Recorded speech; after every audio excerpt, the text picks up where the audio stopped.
आपले प्रतिनिधी आपल्यासोबत जोडले जात आहेत। भारत गोरेगावकर, रत्नागिरी जिल्ह्यामध्ये पावसाचा जोर वाढलेला आहे। जगबुडी नदी इशारा पातळीवर गेलेली आहे। जिल्ह्याला ऑरेंज अलर्ट आता जारी करण्यात आलेला आहे। तिथं खेडमध्ये देखील 170 मिलीमीटर पावसाची नोंद आहे। जिल्ह्यातील सर्व नद्या आणि धरणं ओसंडून वाहू लागलेली आहेत। त्यामुळे कोकणातही पावसाचा धुमशान या ठिकाणी सुरू आहे। अधिक माहिती घेण्याकरता थेट जाऊया आपले प्रतिनिधी भारत गोरेगावकर यांच्याकडे। भारत, कोकणात गेले काही दिवस आपण पाहूया जन्माष्टमीपासूनच ज्याप्रमाणे मुंबईत मुसळधार पाऊस, त्याप्रमाणे कोकणातही पावसाचा जोर चांगलाच वाढलेला आहे। आज तर या ठिकाणी अति मुसळधार पावसाचा इशारा देण्यात येतोय।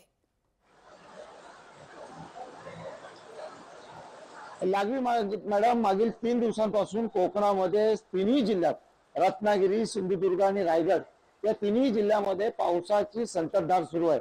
मात्र अतिवृष्टी, मुसळधार असा पाऊस नव्हता। काही वेळा येलो अलर्ट, काही वेळा ऑरेंज अलर्ट होता। मात्र आज जर आपण पाहिलं तर सकाळी 9 नंतर पावसाने अतिशय रुद्ररूप धारण केल्याचं चित्र रत्नागिरी आणि रायगड जिल्ह्यामध्ये पाहायला मिळतंय। रत्नागिरीमध्ये राजापूर परिसरामध्ये असणाऱ्या ज्या नद्या आहेत, या नद्यांनी जवळपास इशारा पातळीपर्यंत आपली पातळी गाठलेली आहे। खेडमधली जगबुडी नदी जी आहे तिच्या पाणी पातळीमध्ये मोठ्या प्रमाणात वाढ झालेली आहे। पावसाची संततधार सिंधुदुर्ग मध्ये देखील सुरू झाली आहे। त्यामुळे तळ कोकणातलं सिंधुदुर्ग असेल, रत्नागिरी असेल, या ठिकाणचं जनजीवन विस्कळीत झालेलं आहे।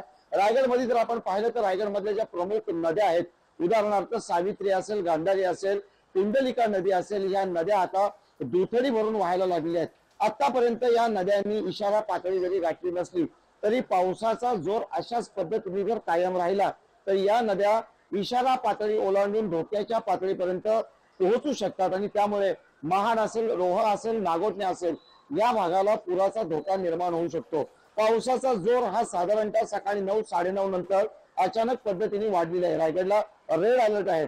जिल्हा प्रशासन आहे, जिल्हाधिकारी आहेत, यांच्या माध्यमातून जे सकल भागात राहणारे रहिवासी नागरिक आहेत त्यांना स्थलांतरित करण्याचे आदेश देण्यात आहेत। समुद्र आणि खाडी किनारपट्टी जी लोकवस्ती आहे त्यांना देखील सुरक्षित स्थळी स्थलांतर होण्याचे आदेश देण्यात आले आहेत। आणि याशिवाय ज्या भागांमध्ये दरडी कोसळण्याचा धोका आहे अशा ठिकाणच्या लोकांना देखील व्यवस्थित चांगल्या ठिकाणी आपण स्थलांतरित व्हावं असे निर्देश ठिकठिकाणच्या स्थानिक प्रशासनाच्या वतीने देण्यात आलेले आहेत। एकंदरीत राजकारण जर पाहिला, आकाशाकडे जर आपण दृष्टी टाकली तर पाऊस आज दिवसभर काहीसा अशाच पद्धतीने मुसळधार पद्धतीने कोसळण्याची शक्यता वर्तवली जाते। त्यामुळे रायगड जिल्हा असेल, रत्नागिरीतले काही भाग असेल, त्या सकल भागाला पुराचा धोका निर्माण होण्याची शक्यता नाकारता येत नाही। लागली नका। अगदी भारत, तुर्तास धन्यवाद तुम्ही दिलेल्या एकूणच सविस्तर माहिती करता।